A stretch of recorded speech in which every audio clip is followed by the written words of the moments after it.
Welcome to this Akin Gump London International Trade Team webinar, Protecting the Crown Jewels, on new UK national security rules for the review of foreign investment.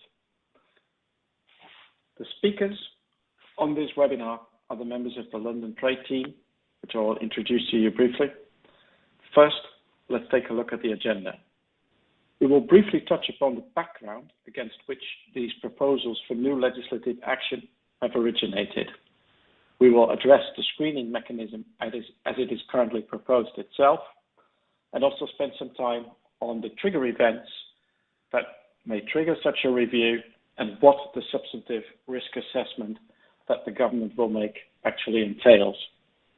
Then we will spend some time on procedural aspects for the notification and the investment screening, and subsequently, again, touch base with the substantive assessment and the options for intervention for the UK government. We will conclude this webinar with a number of practical considerations. Speakers on this webinar are all members of the Akin Gump London Trade Team, a team of 4 and soon to be 5 lawyers qualified in different European jurisdictions with language skills across Europe, working on international trade assignments related to customs, export controls, sanctions, and foreign investment review matters in the UK and continental Europe. So what exactly is foreign investment review? No doubt all of you have noted in the media that this day and age, there are many conflicting foreign policy objectives between nations and trading blocs.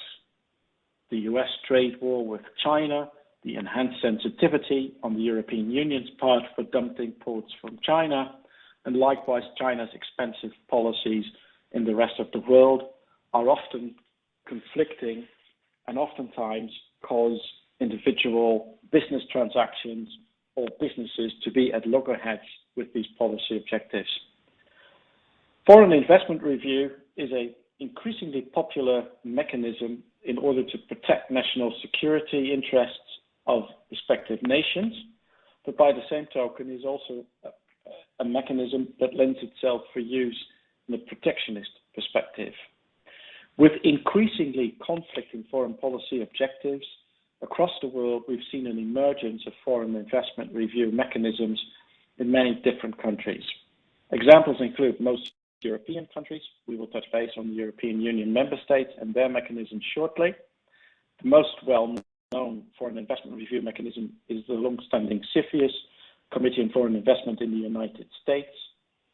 But other jurisdictions, like for example Canada, have introduced their own foreign investment review agency, as has Australia with its own foreign investment review board.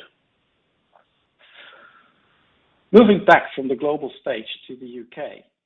In the UK media, we've seen attention focused on particularly Chinese investment. Of course, within the confines of the current COVID-19 crisis or pandemic and the impact it has on the economy, many distressed assets are up for sale for a bargain. And interestingly, it is not immediately an investment opportunity that arose within the time frame of the COVID-19 crisis, but it's actually an investment that was made some time ago that prompted the UK to look at the use of this mechanism more closely.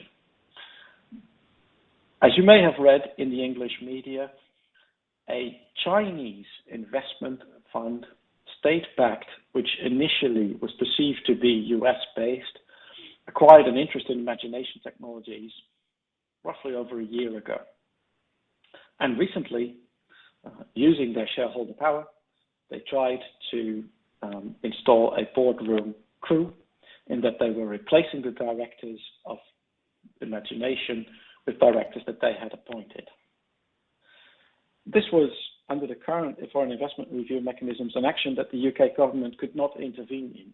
But it did essentially amount to a foreign investor, a Chinese state-backed investment fund, gaining control of a UK company that held strategically relevant technology, amongst others, for mobile phone manufacturers such as Apple, Samsung, and others.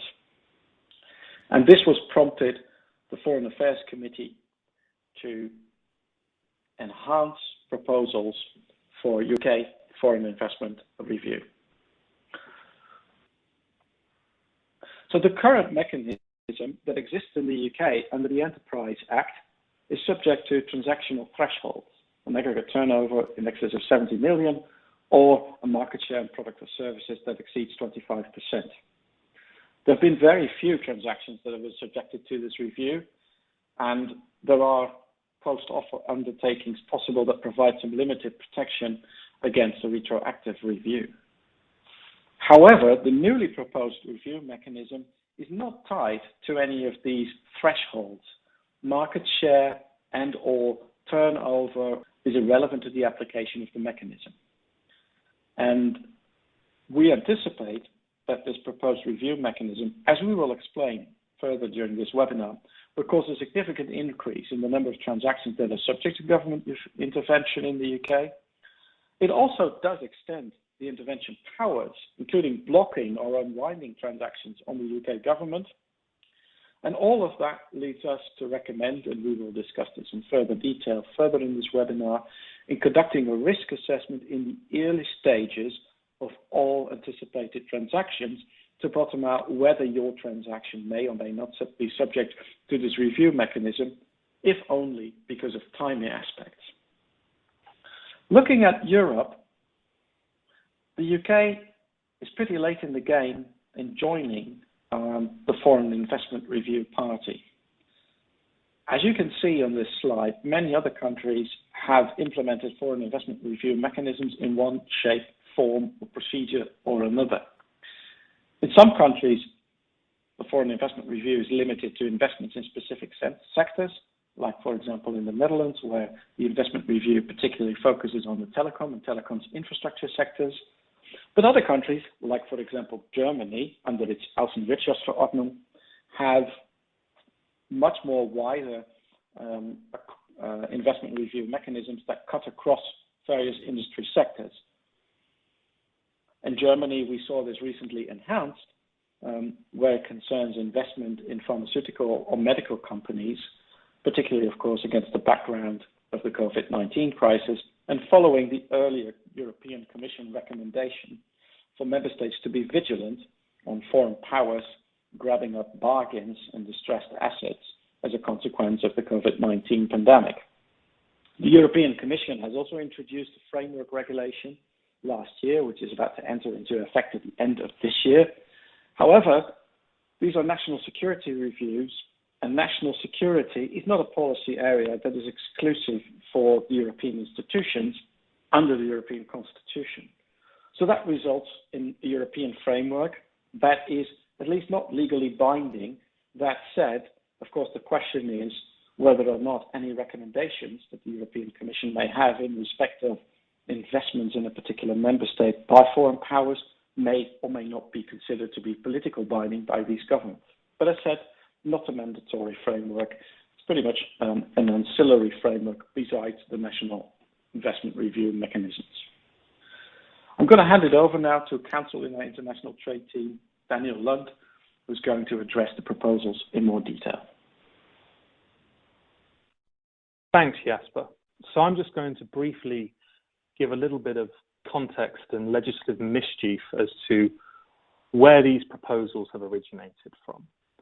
So some of you who have dialed in may remember that back in 2016, the UK government, then led by Prime Minister Theresa May, had a number of considerations and a number of issues around potential Chinese involvement at the Hinkley Point nuclear power plant and rebuilding that into a modern nuclear power facility. Those of you who'll be familiar with Yes Minister or the thick of it realize that it will not be surprised to hear that when the government gets itself in such a situation, it will typically refer out for an independent review to take the heat off it. And that's exactly what happened here. Following the Hinkley Point assessment, the government triggered a wider review into foreign investment within national critical infrastructure within the UK. This led to the publication of the 2017 Green Paper into the role of foreign actors and foreign investment within UK national security and national critical infrastructure projects. The Green Paper found overwhelmingly the need that the UK required an independent foreign direct investment mechanism that is separate to the provisions that were contained within the Enterprise Act 2002, which were found to not adequately address the emerging risks faced by hostile actors who may wish to integrate themselves within national critical infrastructure and other core areas. The immediate aftermath from the Green Paper was twofold. One, the government amended the thresholds for the turnover and share of supply within the Enterprise Act for three areas of the economy: goods and services that could be used for military and civilian use, computing hardware, and quantum technologies. The core aspect of this within the short-term measures was a real focus on dual-use items and leaning on an existing export controls framework. The Green Paper also had a more long-term view, and that's where we find the origins of the White Paper that was published in 2018, which gave a more holistic view and roadmap as to how the UK could have an independent foreign direct investment mechanism. Obviously, there was a changing of the guard late in 2019, and in Boris Johnson's first maiden Queen speech, this foreign direct investment proposal again came to the fore, but with an increased emphasis on working in a post-Brexit world with Five Eyes intelligence and as part of that alliance. So, with the bill being a prominent piece of Boris Johnson's maiden Queen speech, it does raise the question, well, when will this bill come into force? Now, we haven't seen the legislative proposal, i.e. the black and white text, but we do have an incredibly detailed white paper which sets out the roadmap for what will be contained within the legislation itself. And we do anticipate that the law will come into force in Q1 2020.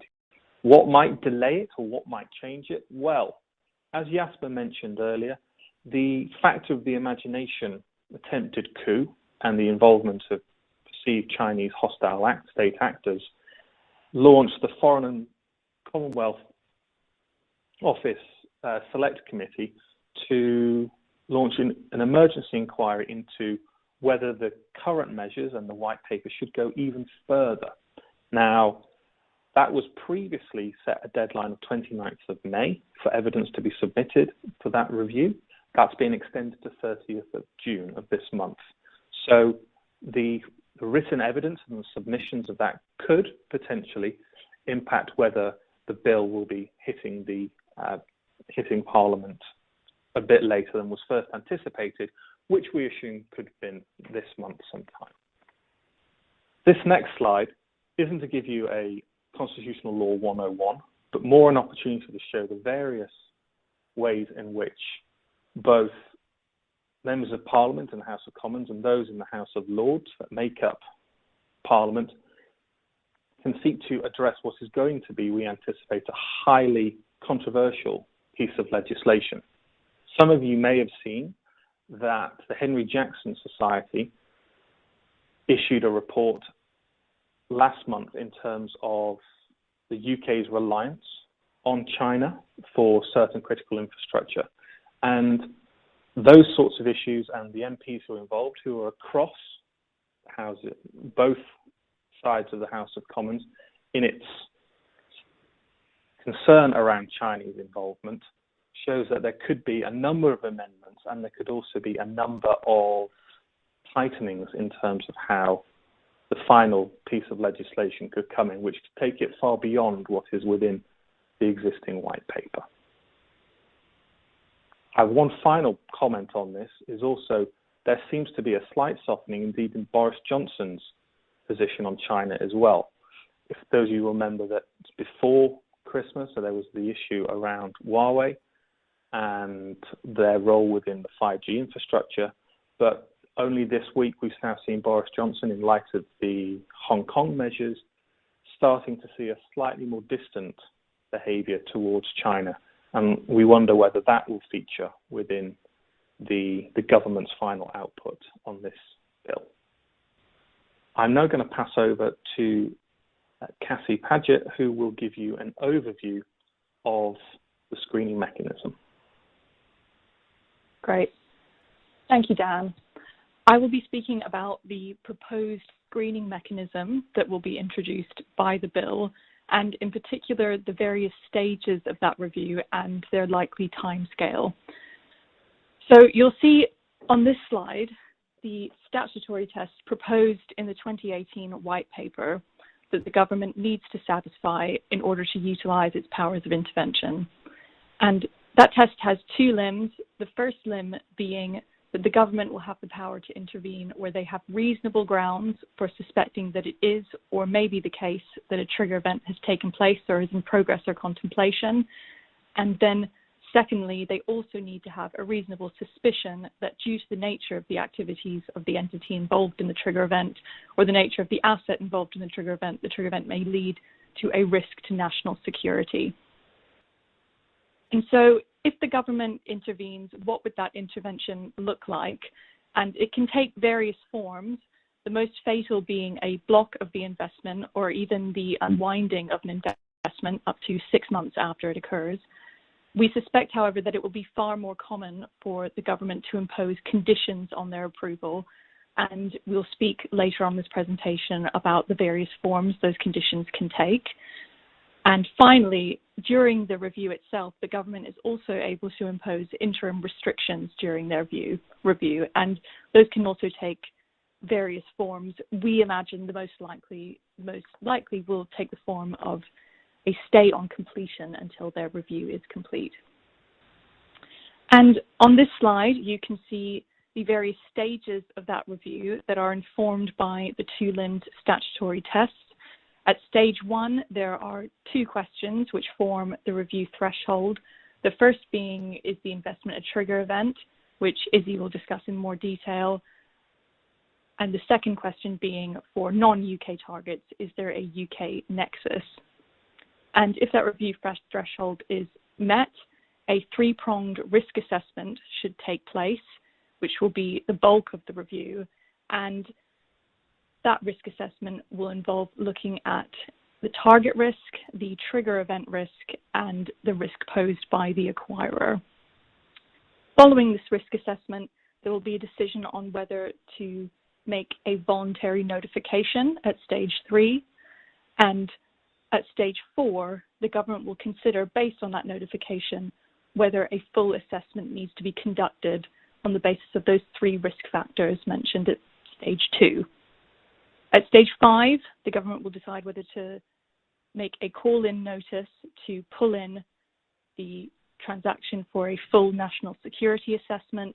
And then finally, stage 6 will be a potential intervention, which may take the form of blocking the transaction or conditional approval.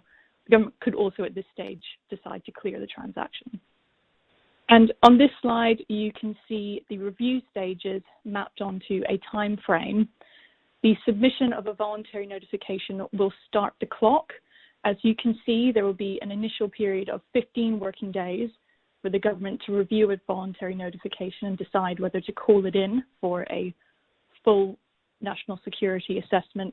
They can extend that for a further 15 working days, taking that period up to 6 weeks for the government to decide whether to call the transaction in. Keep in mind that even if a voluntary notification isn't made, the government may still call a transaction in for up to 6 months following the trigger event.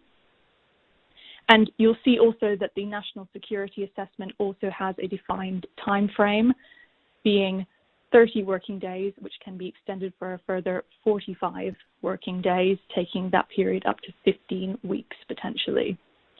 And it's important to note that if intervention remedies are imposed, those are kept under review based on whether the statutory test continues to be met. Thank you. I'll now pass over to Izzy. Thanks, Cassie. Okay, so I'm going to do a bit of a deep dive into the technicalities of the bill. And here I'll try to focus on what we recommend you do for assessing whether a deal you're working on could constitute a trigger event, and if you've established that that is the case, then how we recommend going about conducting that three-pronged risk assessment for your transaction to see whether there is a national security risk. I'd just like to add that there will be an opportunity to ask questions, so please send these in to the chat function and we will seek to answer as many of them as possible at the end of this. Okay, so stage 1A, the preliminary risk assessment. As Kathy said, there are two parts of the test for intervention, and the first limit of this is that the government has to establish or have reasonable grounds for suspecting that a trigger event may have or is about to take place. So this slide sets out the thresholds envisaged under the white paper. And essentially what this involves is an assessment of whether there is an acquisition of a certain percentage of shares or interests in an asset or an entity, or if there is the acquisition of significant influence or control over that entity or asset. And there are 2 points that I wanted to flag here in particular. So firstly, this wording makes it very clear that the intention is for the bill to apply both to acquisitions of entities and individual assets, regardless of their market share or value. Also, the government has introduced this concept of significant influence or control. And what they mean by this is that there should be a question asked about whether the acquisition would lead to the acquirer having absolute decision rights or control over the operation or activities of that entity or asset. And actually then there's a lower test, which is that the acquirer could also direct the activities of the entity or ensure that the entity generally adopts the activities that they want it to. The key point here is that this could extend very broadly if you think about controlling or majority votes or directorship, changes to the directorship of an entity. It's not something that can be easily quantifiable like under the Enterprise Act, but rather involves quite a bit of a detailed assessment of what the outcome of the deal will be in terms of the influence that the acquirer or even the owner of the acquirer and what kind of influence they might be able to yield. There's an additional step to consider if you are working with non-UK targets, as acquisitions involving these targets can still be captured by the bill. So what you'll need to bear in mind here is whether or not the non-UK target, one, carries on activities in the UK, or two, supplies goods or services to persons in the UK, which would include the UK government.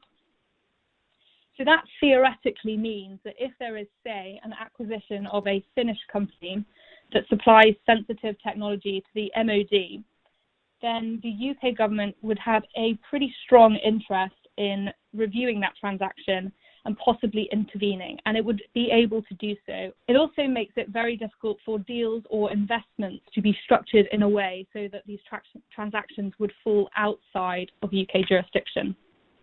Okay, so stage 2. Once you have established that there is a trigger event and a UK nexus, you'd move on to this detailed risk assessment. And here, this aligns with the second limb of the statutory test for the government to intervene, which is that the government must reasonably suspect that the trigger event may give rise to a risk to national security due to either the nature of the activities of the target or the risk posed by the acquirer. So there are 3 factors that need to be considered here, and I will go on to each of these in turn. So, firstly, target risk. The question to ask here is whether the target could be used to undermine UK national security. The white paper lists the following core areas of the UK economy where they have said that a target risk is likely to apply. So these are listed on the slide. We've got here national infrastructure sectors being a key category that we think may be the subject of many of the government's reviews, which covers pretty much anything to do with energy, nuclear, defence, also telecommunications, transport, and the wider national infrastructure. Also, any companies that develop or supply sensitive products or technologies. So that could be military or dual-use technologies, but also those companies that develop advanced technologies. So if you think about cryptography or quantum technologies and artificial intelligence. Finally, any companies that are involved in significant government procurement activities are likely to fall within this core areas sector. This slide follows on from the last to provide a few examples of assets that the regime would apply to.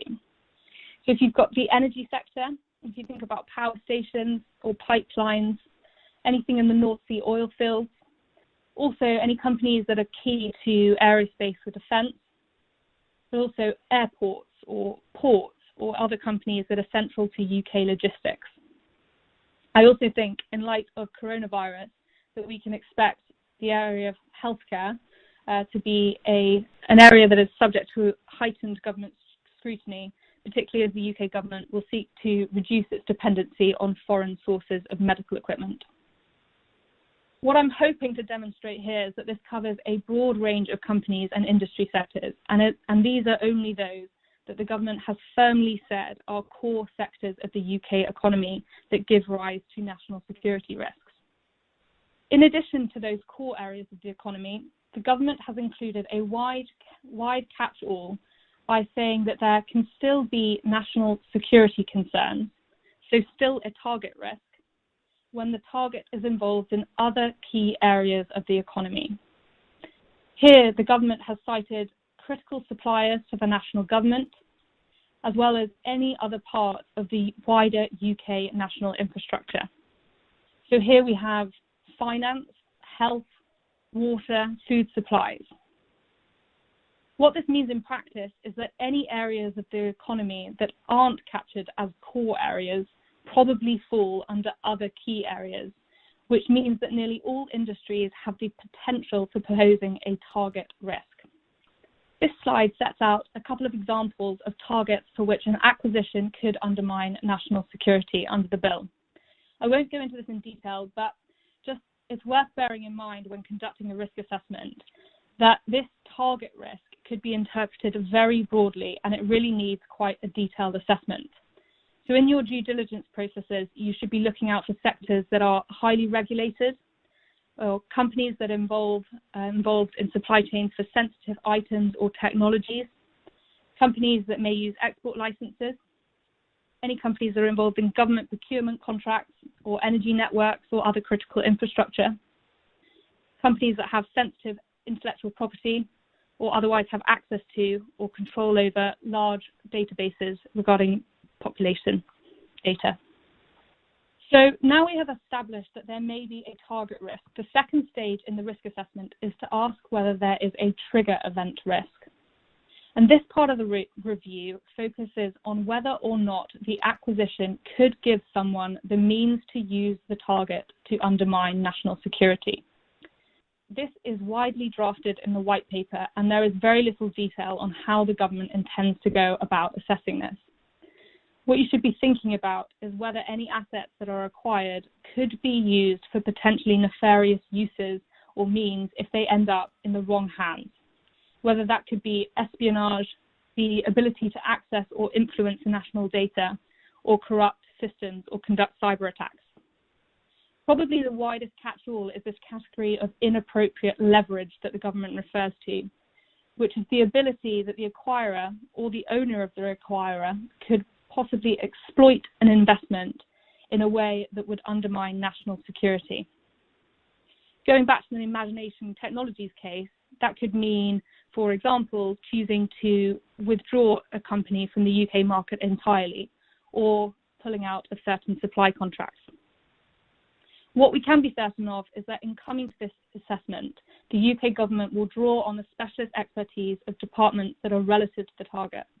So, for example, the Ministry of Defence for any defence contractors, also the Foreign and Commonwealth Office, certainly foreign intelligence sources, and also the Department of Health and other relevant governmental bodies.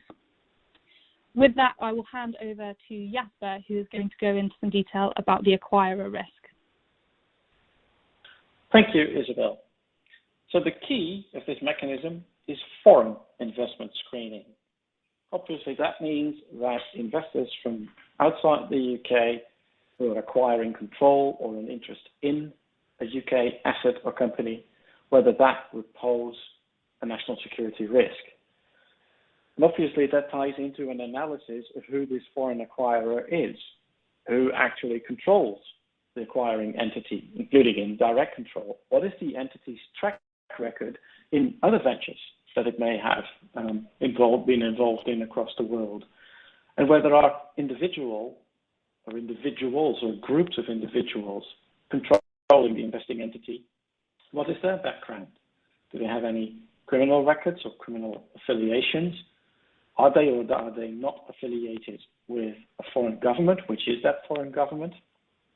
So this all relates very much to the identity and the background of the acquirer, which is why this analysis is somewhat comparable to that we see in the area of sanctions designations, for example, or in the area of export licensing for military and dual-use items, where the identity of the ultimate foreign recipient of those items and their background and their involvement with other governments, with other entities, etc., is equally important to determine whether or not such a license would be eligible. In these processes, so export controls, licensing, sanctions designations, we see a very strong involvement of those UK government departments that historically relate themselves to foreign policy. So it's the Foreign and Commonwealth Office that provides input into these interdepartmental government reviews, and likewise, intelligence information gathered by MI6, obtained by the UK in the Five Eyes Joint Security Arrangement, plays a significant role. And we would anticipate that as part of this foreign investment review mechanism, there would be a strong involvement on the acquirer risk side from the FCO or intelligence information that the UK has obtained abroad. Some examples of that represent acquirer risk are acquisitions by hostile parties. So that could be foreign governments that have foreign policy objectives that directly collide with those of the UK. That could also be parties or companies acting on their behalf. That could also be UK-based acquirers, which themselves may be the subject of a hostile takeover or takeover by a hostile entity or a hostile government, or they may actually have a hostile motive that conflicts with UK foreign policy. It may also be an acquirer that already has established control over other entities in the same industrial sector or has significant holdings within a core area, which ties into and is somewhat comparable to, for example, market dominance analysis, as we have seen under the Enterprise Act review mechanism as well.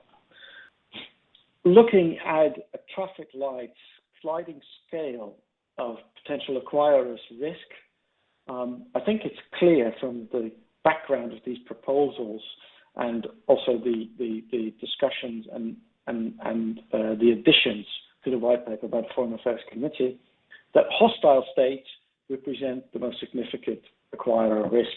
And at this day and age, these are obviously China, where China is seeking to gain control of a certain aspects of Western European or American economies, and obviously Russia, which has directly conflicting foreign policy objectives on the global stage.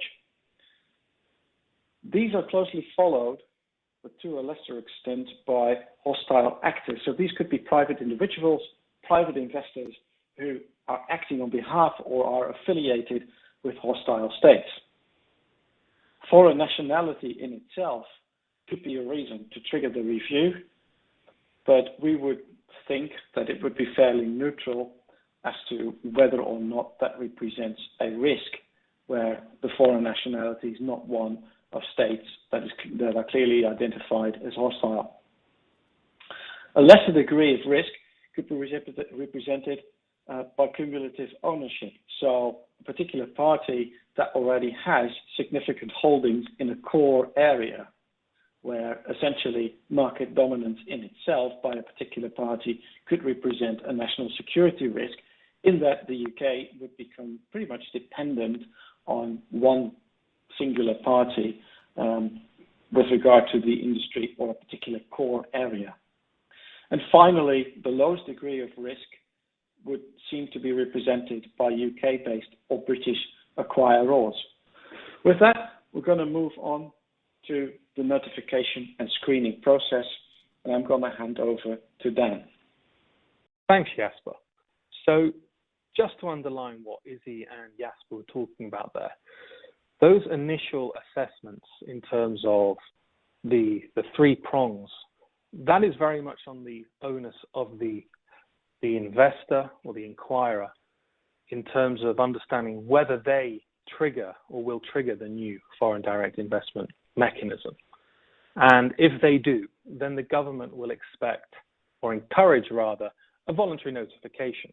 So part of the consultation the government introduced around this was whether to make it mandatory or voluntary.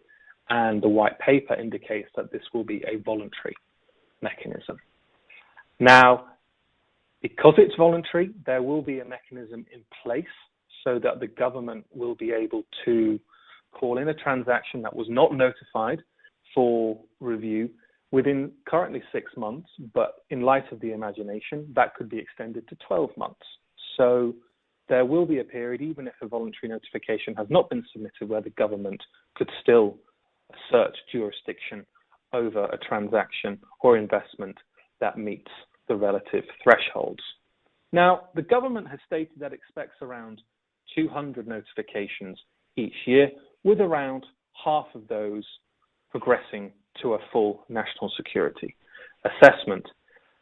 Because of the black box nature of the investment review mechanism, the government has said that it is quite open for informal advice, with the caveat that it does not substitute a formal notification. Finally, it also raises the question about who submits the voluntary notification. The white paper suggests that this could either be the acquirer, it could be the seller of the interest, or also the entity or the board itself. Now, you will appreciate that not all investments or takeovers are done with the consent of the seller or indeed the entity itself.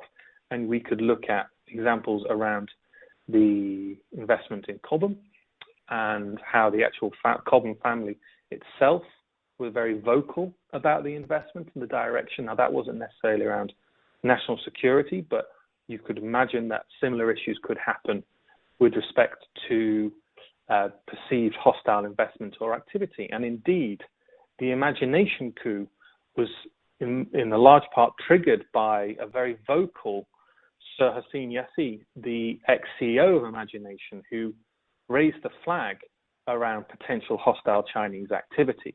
So just because you wish to go forward on this with your investments does not mean that there could be a notification or resistance to that activity, and that the foreign direct investment mechanism could be brought into play through other parties involved.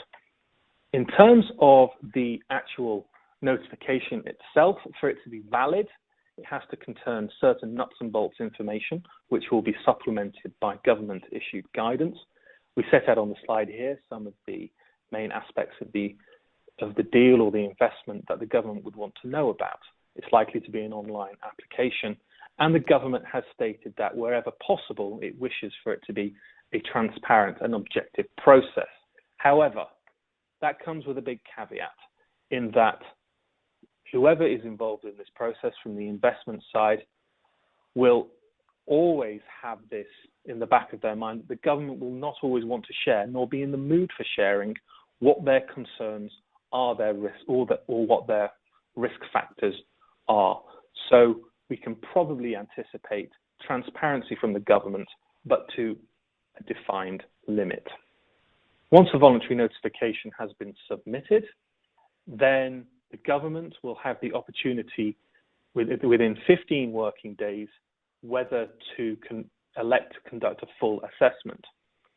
This 15 working days could be extended to an additional 15 working days, bringing the total calculations 30 working days in order to decide whether to kick off a full assessment.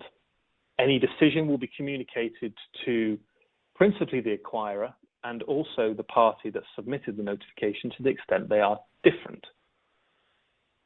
If the government does not call in the trigger event, then the trigger event is cleared and the parties can proceed. As I mentioned on the previous slide, the government anticipates approximately 50% of those voluntary notifications on an annual basis to proceed to a full assessment. We very briefly just want to set out here the anticipated notifications as compared to the US equivalent, CFIUS. And as you can see, the UK, despite being a smaller jurisdiction, a smaller economy than the US, the government still does anticipate a relatively large number of submissions when you compare it to CFIUS. Now, this may be the case that actually, given the degree of subjectivity within the proposals and the fact that this is a black box assessment, as much as the government will attempt to give a degree of objectivity and transparency, that you will see investors urge on the side of caution, especially early on in any deal or investment process, to get the notification in so that it does not hold up the investment or the takeover timeline. So, if the government wishes to call in the transaction, it must serve a call-in notice. The person who will be taking the decision, interestingly, is defined as the senior minister. In most legislation of this type, it would be called, the legislation will refer to the Secretary of State. However, the senior minister definition will also capture the Prime Minister and the Chancellor of the Exchequer, neither of whom are Secretaries of State. This is interesting because often these types of investments or mergers or acquisitions do garner headlines, and therefore it may be the case that from a political perspective, the government of the day, and certainly this government, may be wanting to front it up the Prime Minister. If there is a full national security assessment, then there must be a stay on the activities until the government finishes its assessment. In terms of timeline, this means 30 working days, but it can be extended for an additional 45, so bringing to 75 working days in total. Again, the government has the discretion to extend this as well. Now, just because the activity cannot complete, that does not mean that the parties involved cannot proceed to completion. So that is an important point. It's not a complete stay, they just may not complete the trigger activity. The decision that any government minister, the responsible government minister must take, must also account for the statement policy intent, which helps demonstrate those areas where the risks to national security are likely to arise. In terms of intervention and remedies, the government has available to it three broad ways forward. The most likely and the most probable in most instances will be the imposition of conditions. And I will talk on the next slide what those conditions could look like. Obviously, if the government is not happy or it deems to be the risk to national security to be too overwhelming, then it can elect for the transaction to be blocked. Interestingly, and what the white paper mentions, the option of last resort, as it frames it, is to unwind a trigger event. Now, this will typically happen where a trigger event has already occurred and there was no notification, but in that period of subsequent review that the government can elect to call something in, it finds that it's not to its liking, and it will attempt or mandate that certain aspects, or indeed the whole event, would be wound back. Now, that raises the obvious question of what could that look like, and the white paper has indicated that that could, for example, see the removal and replacement of key staff. Now, on a practical basis, if you are involved in an investment or an activity which is likely to trigger a national security concern, there will always be the option for investors and parties involved to make voluntary undertakings to see whether that could placate concerns and to maximize the ability for the transaction to be cleared. What is interesting is that the government is going to have a broad suite or sandbox or conditions to approval that it could apply on any such trigger event. For example, it could place a supply chain condition in that the new acquirer retains and acquires entity's existing supply chain for a set period. It could set conditions around the transfer and ownership of intellectual property. It could also set monitoring conditions so that the senior minister involved or the decision maker is given periodic reports to the company to ensure that it is compliant with any conditions of approval. I'm now going to pass on to Jasper, who is going to expand on some of the practical considerations that you may wish to take forward. Thank you, Dan.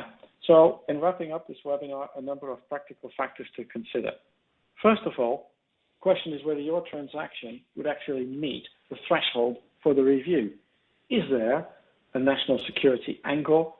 Might your transaction, from the perception of the UK government, pose a national security risk or not?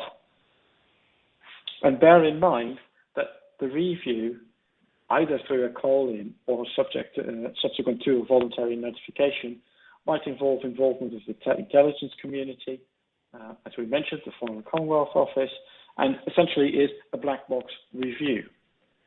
So it would make sense to look very specifically at the target, the sector, the industry, its sensitivity. Is it defense? Does it have significant government contracting? Does it relate to communications, transport? Or whether or not your target is in a highly regulated industry, like, for example, the production of defense items or dual-use items for which the target is acquiring export licenses. Another factor to consider is what is the potential for disruption, espionage, or particular political leverage that may originate or arise out of your contemplated transaction.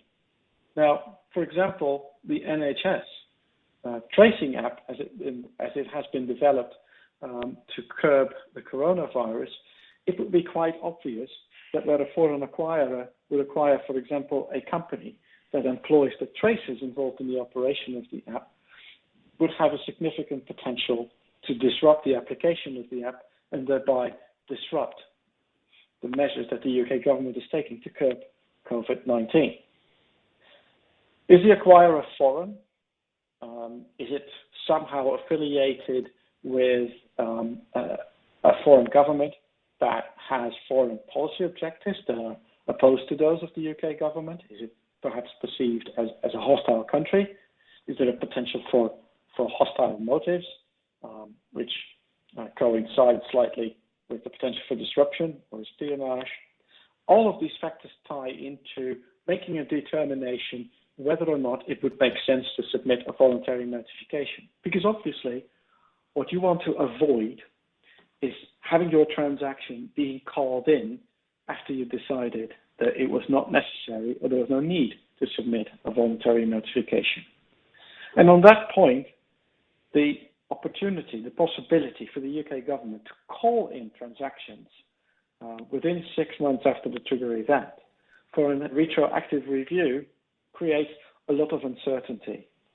Some jurisdictions, like for example Germany, have anticipated that and offer the possibility to obtain a confirmation up front that a transaction is not subject to review.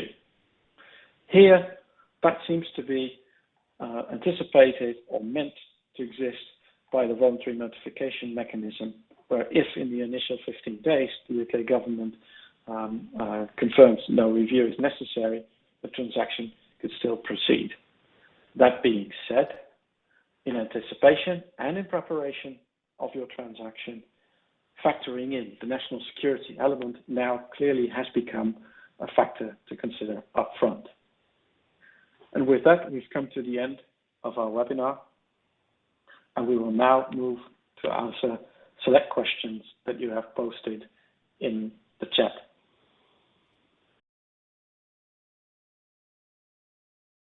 Cassie, Isabel, Daniel, do you think the UK government will create a whitelist of essentially pre-cleared investments or criteria that will indicate when investors can anticipate their deal to be cleared up front, or maybe a whitelist that is not even subject to review at all?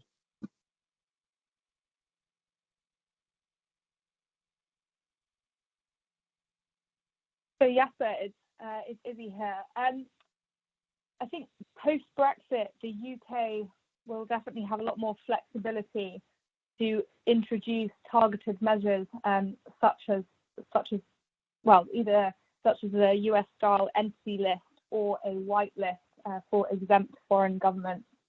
I guess there's nothing on that to date within the white paper, but it is something that could be developed as you see the bill come into force and the government actually implement the provisions of it and conduct their own risk assessment. Thanks, Isabel. Another participant raised also an interesting question. We talked briefly about monitoring, which could be one of the conditions that is the outcome of the review, or it could be that the government imposes monitoring to occur, say, several months after the trigger event. Who would we anticipate is actually going to do that monitoring plan? That is a good question. I think that would probably the pen would still be held within BEIS. However, like I said to my response to the earlier question, I think they would essentially function as a letterbox, and whatever government department or sub-department is best placed to do that monitoring will be the one that will liaise with the target in reality on an ongoing basis. So I think BEIS will be the letterbox, but I would not be surprised if the actual technical analysis will be conducted by whichever department is best placed to do such monitoring over the period of time. Thank you, Dan. One final question. How do you think, going forward, the Five Eyes security cooperation will work in practice, and how do you think that will impact on the use of this mechanism?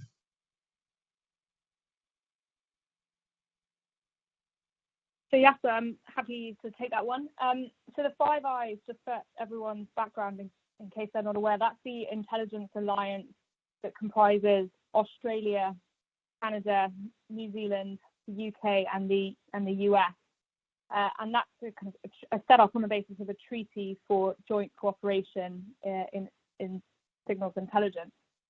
I think in practice, how the cooperation will work and how the bill will feed into that, it's likely to be informal, as opposed to set out in any set procedure or process. I think another thing that's interesting to note is that the EU's foreign investment regime that was implemented last year and is expected to take effect at the end of this year, the main points that were developed under that regime were to do with greater information sharing between member states, so between foreign intelligence services within the member states. So I think in addition to information sharing between the Five Eyes network, there will definitely be greater information sharing between foreign intelligence sources and the governments at the member state level within the EU. Thank you, Isabel. Thank you also to all of the participants who joined us for this webinar. We will make a recording available on the firm's website later, should you wish to revisit it, or should you wish to share it with somebody else who you think might be interested in this subject. Thank you also to Cassandra, to Isabel, and to Dan from our international trade team, and of course our business development department for helping us host this webinar. Thank you and stay safe.